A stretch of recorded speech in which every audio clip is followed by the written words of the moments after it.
করলে খেতে পাই, না করলে না খেয়ে থাকি। গরিব হয়েছি, আমরা তো কষ্ট করতেই হবে।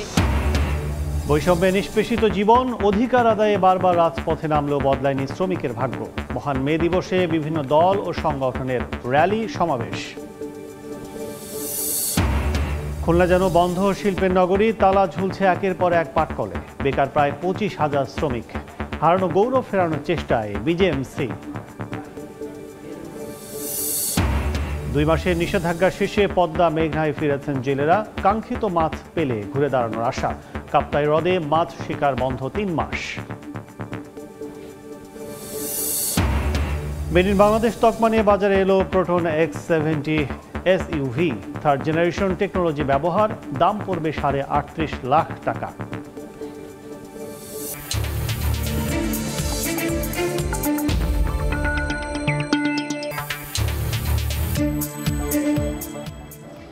দেখছিলেন শিরোনাম।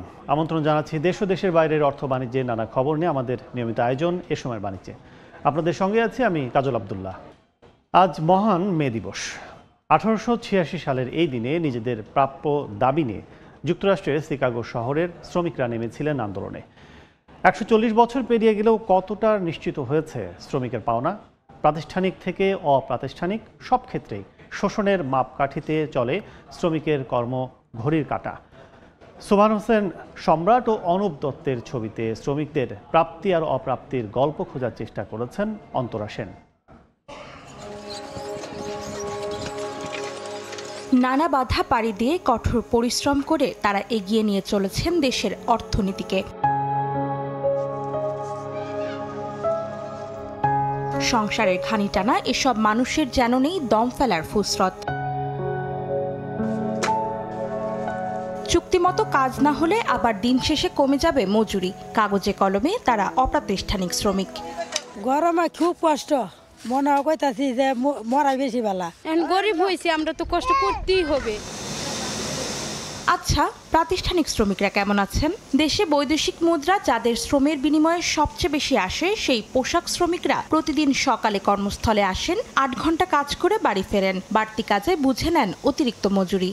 পূর্বাচল নতুন শহর প্রকল্প। যদিও সব প্রাতিষ্ঠানিক শ্রমিকের কপালে আবার সব সুবিধা জোটে না। জনমানুষের দাবির কথা সংশ্লিষ্ট মহলে পৌঁছে দেওয়ার দায়িত্ব কাঁধে নেয়া গণমাধ্যম কর্মীদেরই নেই কর্মঘণ্টার হিসেব। একই তালিকায় রয়েছেন ব্যাংক সহ বিভিন্ন বেসরকারি খাতের কর্মরতরাও। ট্রানজ্যাকশন আওয়ার ধর 4টা পর্যন্ত থাকে, তো দেখা যায় যে আমাদের অফিস থেকে বেরোতে 8টা, 8:30, 9টাও বেজে যায়। 24/7 কিন্তু আমাদের নিউজের মধ্যে থাকতে হয়। এই বাস্তবতাকে ধরে নিয়েই সমাজের জন্য, দেশের জন্য, মানুষের জন্য গণমাধ্যম কর্মীরা কাজ করে যাচ্ছে।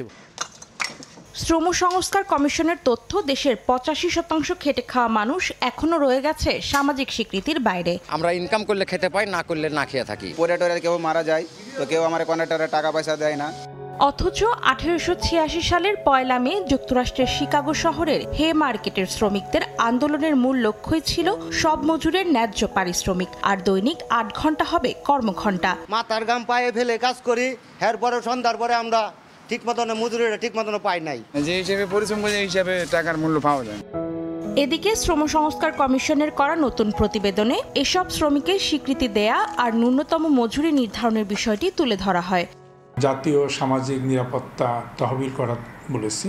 1 বছর কাজ করলে তার 1 মাসের মজুরি তার একটা প্রাপ্য। ওটা ওই তহবিলে যদি জমা হয়ে যায় তাহলে বছর শেষে শ্রমিক ওখান থেকে নেবে।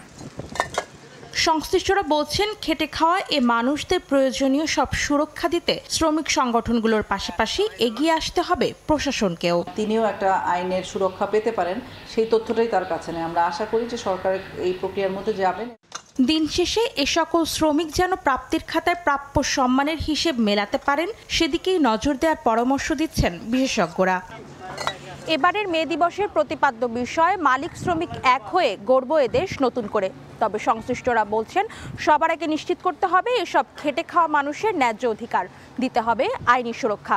আর তাই খাতায় কলমে আইন সংশোধনের পাশাপাশি বাস্তবায়নের দিকেও জোর দেওয়ার আহ্বান বিশেষজ্ঞদের। অন্তরা সেন, সময় সংবাদ, ঢাকা। মে দিবসের খবর জানাতে এই মুহূর্তে রাজধানী প্রেস ক্লাবে আছেন সহকর্মী সাইফুল ইসলাম এবং চট্টগ্রামের মেহেদীবাগে আছেন ফেরদৌস লিপি। সরাসরি প্রথমে যাচ্ছি সাইফুলের কাছে।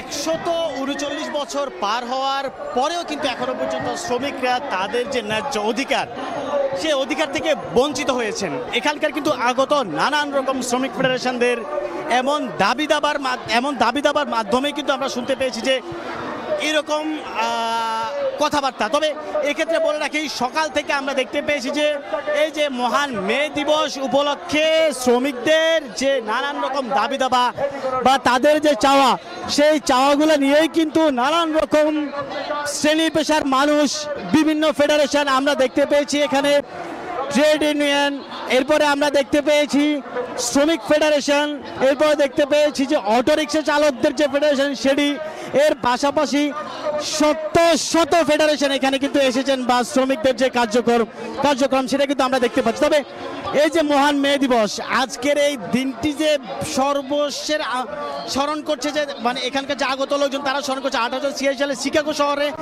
যে হে মার্কেটে আন্দোলনরত শ্রমিকরা তাদের জীবন দিয়েছিল অধিকার প্রতিষ্ঠার জন্য। সেই অধিকারের আদায়ের কিন্তু এখনো পর্যন্ত শ্রমিকরা তাদের অধিকার এখনো ফিরে পায়নি। তো 139 বছর পার হলেও এখন আমরা দেখতে পেয়েছি যে তারা তাদের ন্যায্য মজুরি থেকেও কিন্তু বঞ্চিত হচ্ছেন। তবে এই ক্ষেত্রে বলতে পারি যে এখানকার আগত শ্রমিকরা তারা কিন্তু 8 ঘন্টা কাজ, 8 ঘন্টা খাওয়া দাওয়া এবং 8 ঘন্টা ঘুম এবং 8 ঘন্টা বিশ্রাম, সব মিলে 24 ঘন্টা ঘুম এবং বিশ্রাম সব কিছু মিলে কিন্তু তারা তাদের দাবি দাবা পূরণ করছে। তবে এই ক্ষেত্রে বলা যায় শ্রমিকরা দাবি দাবা কিন্তু প্রত্যেক বছরের মতো এবারও কিন্তু এখানে তাদের যে চাওয়া সেগুলো কিন্তু উপস্থাপন করছেন। এই ক্ষেত্রে বিস্তারিত আরও জানতে আমাদের সহকর্মী আছেন চট্টগ্রামে লিপি, যাচ্ছি সরাসরি তার কাছে। নানা আয়োজনে মে দিবস উদযাপন হচ্ছে নগরীর কাজীরদড়ি এলাকা থেকে। বর্ণাঢ্য একটি র্যালি বের করেছে ট্রেড ইউনিয়ন এবং উদীচী শিল্পী গোষ্ঠী, এবং এই মুহূর্তে র্যালিটি আছে গোলপাহাড় মোড়ের দিকে যাচ্ছে এবং এটি প্রবর্তক পর্যন্ত হবে বলে আমাদেরকে জানিয়েছেন। এবং লাল পতাকার যে মিছিল, সেই মিছিল থেকে কিন্তু শ্রমিকদের যে অধিকার, সেই অধিকারের দাবিগুলো আমরা শুনতে পেয়েছি। বিশেষ করে মহান মে দিবসের আন্তর্জাতিক যে আন্দোলন ছিল 8 ঘন্টা কর্মদিবস, সেই কর্মদিবস কিন্তু এখনো বাংলাদেশের শ্রমিকরা তাদের ন্যায্য মজুরিতে পারছেন না বলে এখানে যারা শ্রমিক নেতা এবং শ্রমিকরা আছেন তারা দাবি করছেন। এবং তারা যে স্থায়ী জাতীয় মঞ্জুরি কমিশন গঠন এবং ন্যূনতম বেতন 30,000 টাকা সহ রেশনিং প্রথা চালু, এই দাবিগুলো তারা তাদের যে সমাবেশ, সেই সমাবেশ থেকে করছেন। শুধু এই আয়োজন নয়, আমরা দেখেছি যে নগরীর বিভিন্ন মোড়ে মোড়ে শ্রমিকদের যে বিভিন্ন সেক্টরগুলো আছে, গার্মেন্টস কর্মীরা কিংবা পরিবহন সেক্টর থেকে শুরু করে সব শ্রমিকরা কিন্তু তাদের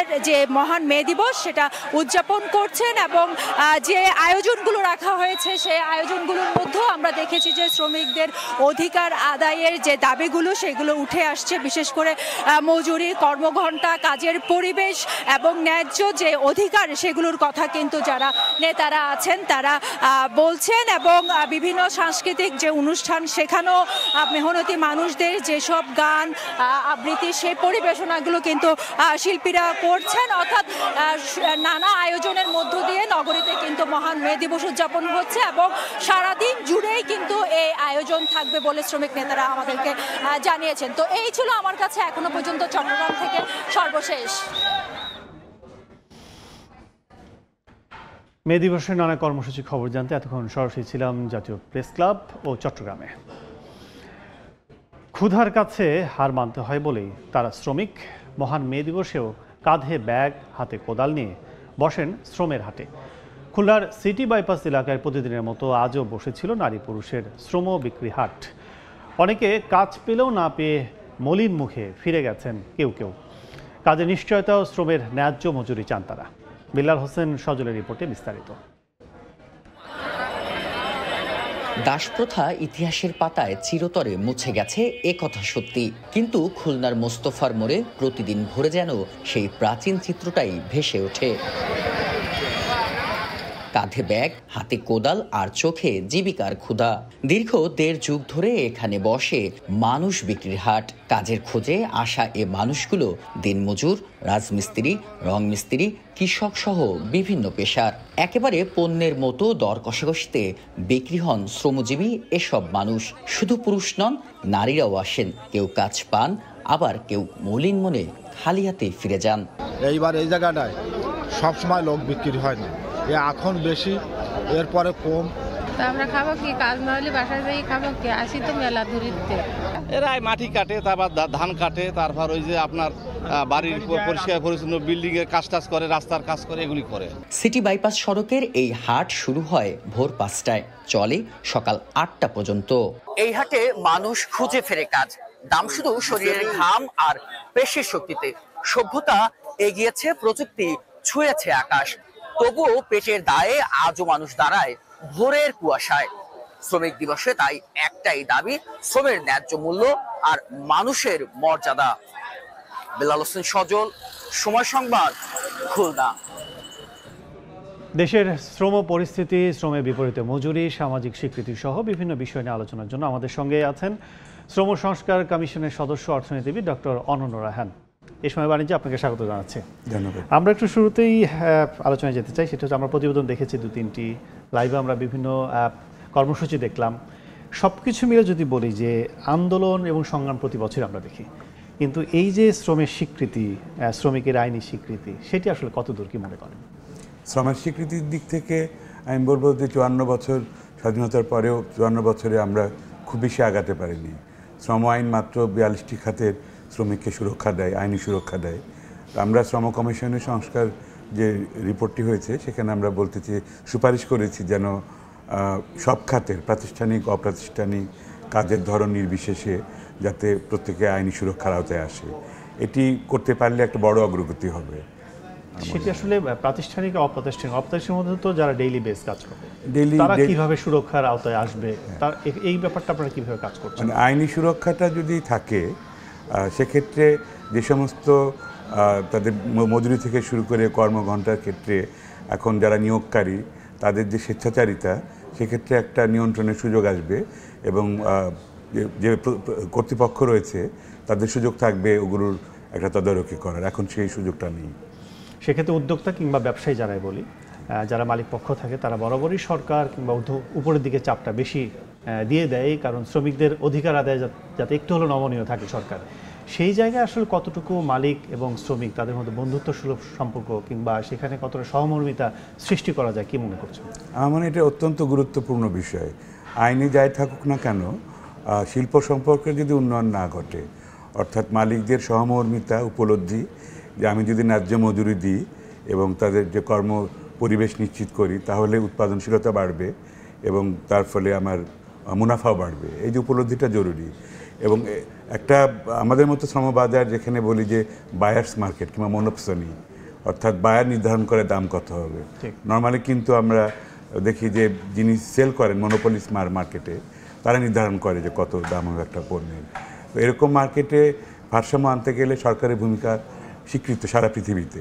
সে জায়গায় আমাদের যথেষ্ট ঘাটতি রয়েছে এবং আমি মনে করি যে এখন যে সংস্কারের যে একটা ধারা শুরু হয়েছে, এটার মাধ্যমে সরকার যদি একটু ভারসাম্যমূলক অবস্থানে আসতে পারে, তাহলে আমি মনে করি যে মালিক পক্ষের দিক থেকেও ইতিবাচক সাড়া পাওয়া সম্ভব। কারণ এখানে কিছু কিছু ক্ষেত্রে যেমন প্রণোদনার প্রয়োজন, বিশেষ করে দক্ষতা উন্নয়নের ক্ষেত্রে, আবার কোনো কোনো ক্ষেত্রে নিবর্তনমূলক ব্যবস্থা একটা সমন্বয় হলেই আমার মনে হয় অগ্রগতিটা হবে। অনেকে যেটি বলেন যে বিভিন্ন ক্ষেত্রে ইন্টারিম গভর্নমেন্ট যেহেতু এখন আছে, অনেক ক্ষেত্রেই নিউট্রালি তারা সিদ্ধান্ত নিতে পারে। সেক্ষেত্রে আপনি কি মনে করেন যে রাজনৈতিক সরকার আমাদের আগে ছিল, তারা দীর্ঘ 15 বছরে এটি অস্থিতিশীল অবস্থা থেকেই গেছে, এখন আসলে কতটুকু সম্ভব কিংবা আগামীতে কিভাবে কাজ করা যায়? আমার মনে হয় যে একটা বিরাট সুযোগ আমাদের সামনে। অন্তর্বর্তী সরকারের যে শুরু করেছে সংস্কারের যে প্রক্রিয়া, যেমন ধরুন যে শ্রম সংস্কার কমিশন এই প্রথম হলো স্বাধীনতার পরে। তো আরও বাকি যে ক্ষেত্রগুলোতে সংস্কার প্রস্তাবগুলো এসছে, জাতীয় ঐক্যমত্য যদি প্রতিষ্ঠা হয়, যেখানে সবগুলো রাজনৈতিক দল তাদের প্রতিশ্রুতি কিংবা অঙ্গীকারটা করবে যে যেই ক্ষমতা আসুক না কেন সংস্কারের কিছু কিছু বিষয় তারা বাস্তবায়ন করবে, এবং আমরা যদি রাজনৈতিক ম্যানিফেস্টোতে এই ঘোষণাগুলো দেখতে পাই, আমার মনে হয় যে পরবর্তীতে যদি যে সমস্ত স্টেক হোল্ডার আছে তারা যদি এই চাপটা অব্যাহত রাখে, আমার ধারণা যে সরকারও এগুলো বাস্তবায়নের ক্ষেত্রে এগিয়ে আসতে বাধ্য হবে। আপনারা তো দীর্ঘদিন ধরে কাজ করছেন, সেক্ষেত্রে সংস্কার কমিশন এই প্রথম বলা চলে, সেক্ষেত্রে আসলে এতদিন হলো না কেন? এর পেছনের কারণটা কী ছিল আসলে? আমি বলবো যে একটা সামগ্রিক উদাসীনতা, তারপর ট্রেড ইউনিয়নের প্রতি একটি নেতিবাচক দৃষ্টিভঙ্গি তো আছেই, পাশাপাশি দু একটি খাতের মানে আমি বলবো যে প্রাধান্য, এই যে শ্রম অধিকার আন্দোলনে গার্মেন্টস সেক্টরের বাইরে যে বিশাল যে সংখ্যক শ্রমিক, দেখা যায় যে গার্মেন্টস খাতের যে পরিস্থিতি সেটাই অন্য খাতকে ডমিনেট করে, যার ফলে অগ্রগতি যেটুকু হয়েছে গার্মেন্টস খাতকে কেন্দ্র করে সামগ্রিকভাবে সংকুচিত হয়ে আছে। বিশেষ করে অপ্রাতিষ্ঠানিক খাতে তো কিছুই হয়নি। তো আমার কাছে মনে হয় যে আমরা যদি অপ্রাতিষ্ঠানিক খাতকে প্রাতিষ্ঠানিক করতে পারি এবং সেখানে যদি একটা দীর্ঘমেয়াদী কর অবকাশ একটা মানে প্রতিশ্রুতি থাকে, তাহলে যারা এখন অপ্রাতিষ্ঠানিক আছেন তারা প্রাতিষ্ঠানিক হতে আগ্রহী হবেন এবং তার ফলে আইনি কাঠামোর মধ্যে আসলে আমার মনে হয় যে শ্রমিকরা যেরকম তাদের অধিকার নিশ্চিত করার সুযোগ পাবেন, আবার যারা উদ্যোক্তা আছেন তারাও একটা নিশ্চিত পরিবেশের মধ্যে কাজ করার সুযোগ পাবেন। আরেকটি বিষয় হতে পারে কিনা সেটা হচ্ছে যে মানে আমরা যেটা দেখি সেটা হচ্ছে বেতনের জন্য আন্দোলন হয়, বিভিন্নভাবে আন্দোলন হয়, কিন্তু সেটা মালিক পক্ষের সাথে যদি এখানে শেয়ার করা, অর্থাৎ লভ্যাংশ একটা শেয়ার যদি শ্রমিকদের জন্য ধার্য করা হয় কিংবা নিশ্চিত করা হয়, সেটি আসলে কর্মপরিবেশ কতটা সুন্দর থাকবে কি মনে করেন? আমি একটু আগের প্রসঙ্গ যদি বলি যে ধরুন তিনটা বিষয় এখানে জড়িত। একটা হলো ন্যায্য মজুরি, যে কারণে আমরা বলছি একটা ন্যূনতম জাতীয় মজুরি নির্ধারণ করা, যে কোনো খাতের মালিকই তার নিচে বেতন দিতে পারবে না। আরেকটা হলো ঠিক সময় মতো মজুরি দেওয়া। তো আন্দোলন যেগুলো হচ্ছে দুইটা কারণেই, কিন্তু একটা হলো ন্যায্য মজুরি দেওয়া হচ্ছে না অনেক ক্ষেত্রে, এবং আরেকটা হলো যে ঠিক সময় মতো বেতন দেওয়া হচ্ছে না। এবং যাবতীয় আন্দোলন কিন্তু বকেয়া বেতনকে কেন্দ্র করে মূলত। তো সেক্ষেত্রে আর আপনি যেটা বলছিলেন যে লভ্যাংশ অংশীদারিত্ব, সেটা কিন্তু আইনে রয়েছে, কিন্তু এটা সার্বজনীন না। আমরা প্রস্তাব করেছি যেন এই 5% যে মুনাফার অংশীদারিত্ব সার্বজনীন সব খাতের জন্য করা হয়। এটা করলে আমার ধারণা যে শ্রমিকদেরও একটু তার নিজস্ব প্রতিষ্ঠানের প্রতি আন্তরিকতা তৈরি হবে এবং শিল্প সম্পর্ক উন্নয়ন ঘটবে এবং সামগ্রিকভাবে আমাদের অর্থনীতি লাভবান। বিশৃঙ্খলা সৃষ্টিকারী যারা শ্রমিক আছে, যারা বিভিন্নভাবে এখানে সৃষ্টি, তাদের ব্যাপারে আসলে শাস্তিমূলক কোনো ব্যবস্থা এরকম কিছু থাকে? এটা তো বিদ্যমান আইনে আছে, সেখানে নতুন কোনো আইনের প্রয়োজন নাই। যে কোন কোন ক্ষেত্রে শ্রমিকদের আন্দোলনের কোন কোন বিষয়গুলো আইনি কাঠামোর মধ্যে বাইরে যাবে এবং শাস্তিযোগ্য হবে সেটা কিন্তু আছে।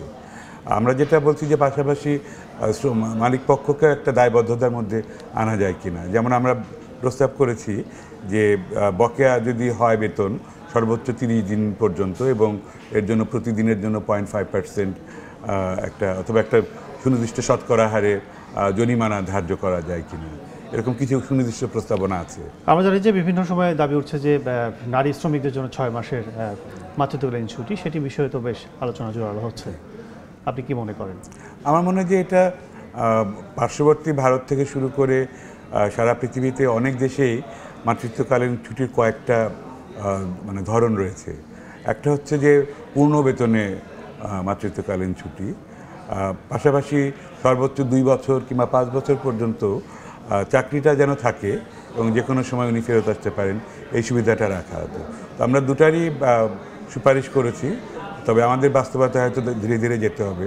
তবে 6 মাসের যে পূর্ণ বেতন সহ যে ছুটি, আমার এটা অনতিবিলম্বে করা সম্ভব এবং অনেক খাত কিন্তু এখনই করছে, যেটার উদাহরণ আমরা অনুসরণ করতে পারি।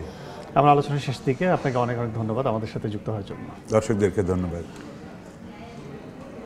দর্শক, আলোচনা করছিলাম মহান মে দিবসে শ্রমিক, সামাজিক অবস্থা এবং অর্থনৈতিক অবস্থা সবকিছু মিলে। আমাদের সাথে যুক্ত হয়েছিলেন শ্রম সংস্কার কমিশনের সদস্য অর্থনীতিবিদ ডক্টর অনন্য রায়হান।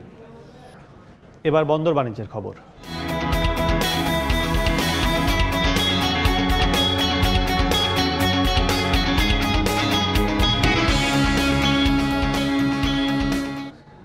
দৈনিক 8 ঘন্টা কাজ করার কথা থাকলেও বেনাপোল বন্দরে পণ্য খালাসে দিনরাত এক করে কাজ করেন শ্রমিকরা। দেশের অর্থনীতিকে সচল রাখতে ভূমিকা রাখলেও তাদের নিরাপত্তা নিশ্চিতে উদাসীন সরকার ও বন্দর সংশ্লিষ্টরা, এমন অভিযোগ বন্দর শ্রমিকদের। যদিও সংশ্লিষ্টরা বলছেন শ্রমিকদের অধিকার রক্ষায় কাজ করছেন তারা। বেনাপোল প্রতিনিধি আজিজুল হকের তথ্য, শাওন হোসেনের ছবিতে রিপোর্ট। দেশের স্থলবন্দরগুলোর মধ্যে ভারতের সঙ্গে সবচেয়ে বেশি দ্বিপাক্ষিক বাণিজ্য হয় বেনাপোল বন্দর দিয়ে, যেখানে পণ্য খালাসে জড়িত প্রায় 2000 শ্রমিক। দেশের আমদানি রফতানি বাণিজ্য গতিশীল রাখতে যারা কাজ করেন দিনরাত এক করে, তাদেরই অভিযোগ ভারী মালামাল থেকে শুরু করে অ্যাসিডের মতো ঝুঁকিপূর্ণ পণ্য লোড আনলোডে নিরাপত্তা সরঞ্জামের দাবি থাকলেও তা সরবরাহ করে না ঠিকাদার প্রতিষ্ঠান।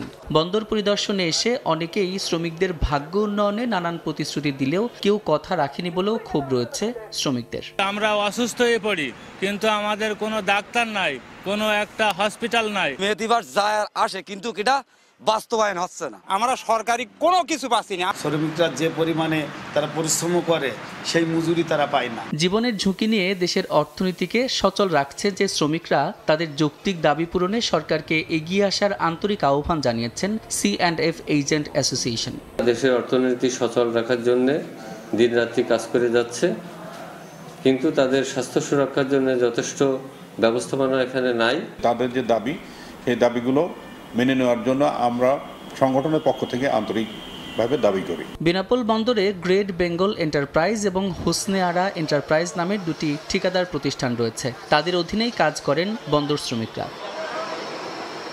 সময় সংবাদ, বেনাপোল। বাংলাদেশ ব্যাংকের বৈদেশিক মুদ্রার নিট রিজার্ভ ছাড়ালো $22 বিলিয়ন। মূলত রপ্তানির পাশাপাশি রেমিটেন্সের ঊর্ধ্বমুখী প্রবাহে বৈদেশিক মুদ্রার রিজার্ভ বাড়ছে। বুধবার কেন্দ্রীয় ব্যাংক জানায় বৈদেশিক মুদ্রা মোট বা গ্রস রিজার্ভ $27 বিলিয়ন ছাড়িয়েছে। পাশাপাশি আন্তর্জাতিক মুদ্রা তহবিলের হিসাব পদ্ধতি BPM-6 অনুযায়ী রিজার্ভ বেড়ে হয়েছে $22 বিলিয়ন। 29 এপ্রিল পর্যন্ত $2.5 বিলিয়ন বেশি রেমিটেন্স পাঠিয়েছেন প্রবাসীরা। এদিকে মার্কিন ডলারের দাম না বেড়ে 120 থেকে 122 টাকায় অনেক দিন ধরে স্থির রয়েছে।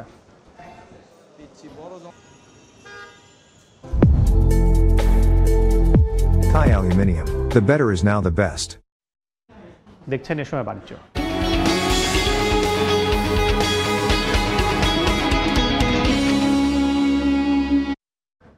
2 মাসের নিষেধাজ্ঞা শেষে শুরু হয়েছে পদ্মা মেঘনায় মাছ শিকার। অন্যদিকে 3 মাসের জন্য রাঙামাটি কাপ্তাই হ্রদে শুরু হয়েছে মাছ শিকারে নিষেধাজ্ঞা। জাটকা সংরক্ষণে মার্চ এপ্রিল 2 মাস দেশের 5টি অভয়াশ্রমে ছিল মাছ ধরার উপর নিষেধাজ্ঞা। সেই নিষেধাজ্ঞা শেষ হয় বুধবার মধ্যরাতে। এদিকে রাঙামাটির কাপ্তাই হ্রদে অবমুক্ত করা মাছের পোনার বৃদ্ধি নিশ্চিতে 3 মাসের জন্য মাছ শিকারে নিষেধাজ্ঞা দেওয়া হয়েছে 1 মে থেকে। এ সময় পরিবহন ও বাজারজাতকরণ সম্পূর্ণ বন্ধের পাশাপাশি বন্ধ থাকবে সব বরফ কল।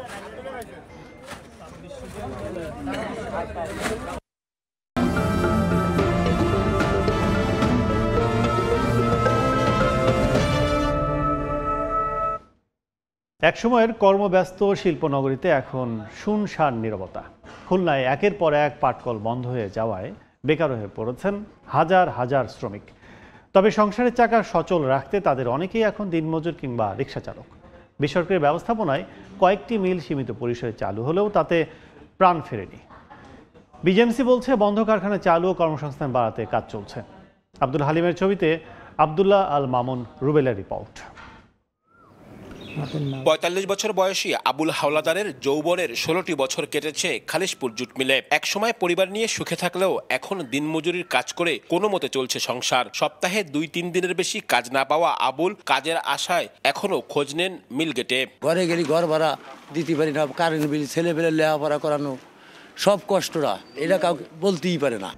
আবুল হাওলাদারের মতো একই গল্প খুলনা অঞ্চলের 20,000-এর বেশি পাট শ্রমিকের। আর্থিক ক্ষতির কারণ দেখিয়ে 2020 সালে এ অঞ্চলে 9টি রাষ্ট্রায়ত্ত পাটকল বন্ধ করে দেয় সরকার। চাকরি হারান স্থায়ী অস্থায়ী প্রায় 25,000 শ্রমিক। 26টা জুট মিলে এক রাত্রের ভিতরে সে বন্ধ করে দিয়ে গেছে। এই আমার কপালে ছিল। পুরো খালিশপুরটা একটা মরুভূমি হয়ে গেছে। অতি দ্রুত আমাদের এই পাটকলগুলো চালু করে আমাদের রুজি রুটির ব্যবস্থা জানি অন্তর্বর্তীকালীন সরকার করে। যে মিলগুলো আধুনিকরণ করে মিলগুলো চালালে আজকে হাজার হাজার শ্রমিকরা তাদের ফ্যামিলি সহ বাঁচবে। তা মাত্র 5,000 কোটি টাকা লাগতো মিলগুলো আধুনিকরণ করে মেশিনগুলো করে চালু করতে।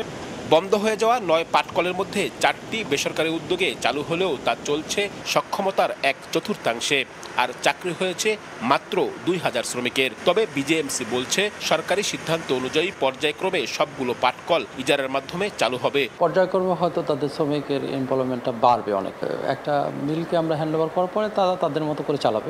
রাষ্ট্রায়ত্ত মিল বাদেও গত এক দশকে এ অঞ্চলে আরও অন্তত 5টি বেসরকারি পাটকল বন্ধ হয়েছে। অর্থনৈতিক গতিশীলতা হারিয়ে এসব এলাকা এখন অনেকটাই নীরব।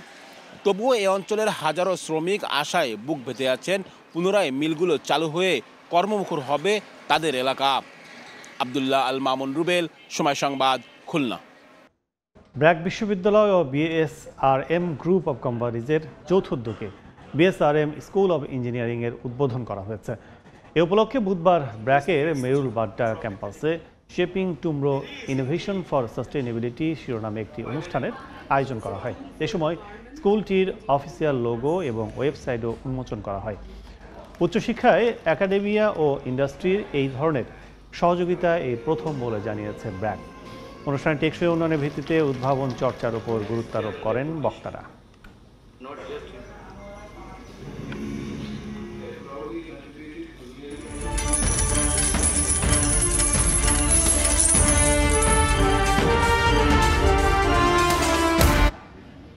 মেড ইন বাংলাদেশ তকমা নিয়ে দেশের বাজারে এলো প্রোটন X70 SUV।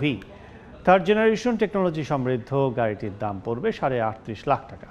এর অ্যাসেম্বলিং করা কোম্পানি র্যানকন অটো ইন্ডাস্ট্রিজ লিমিটেডের দাবি, সি সেগমেন্ট SUVর মধ্যে সবচেয়ে কম দামে মিলছে গাড়িটি। ক্রেতারাও জানান অত্যাধুনিক ফিচারে SUV প্রেমীদের নতুন অভিজ্ঞতা দিবে প্রোটন X70।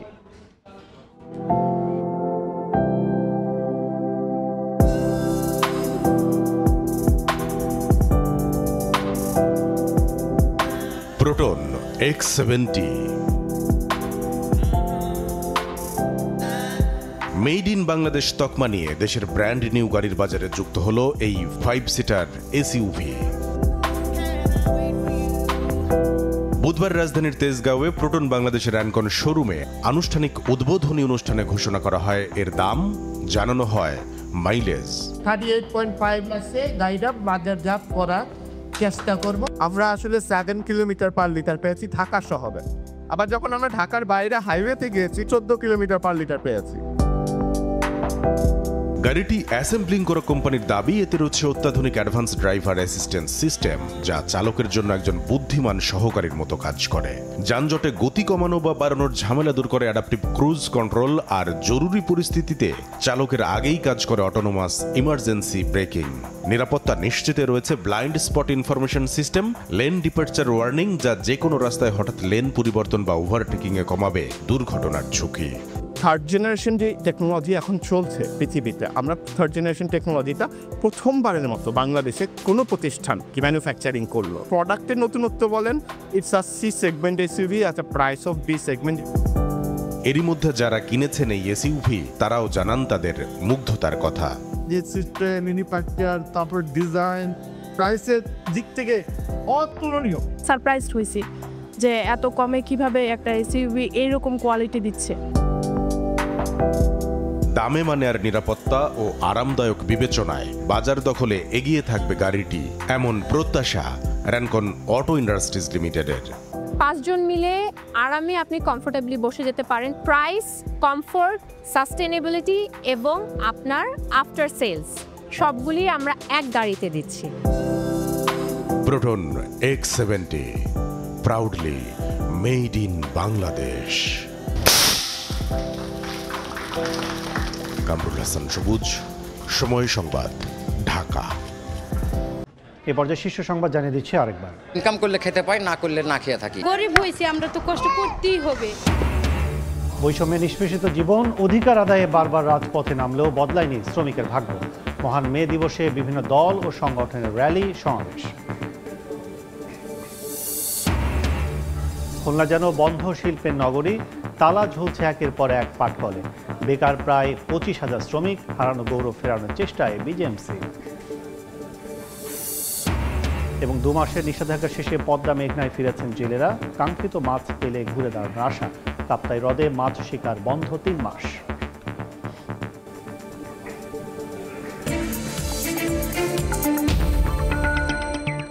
এই ছিল এই সময় বাণিজ্য। সঙ্গে থাকুন সময়।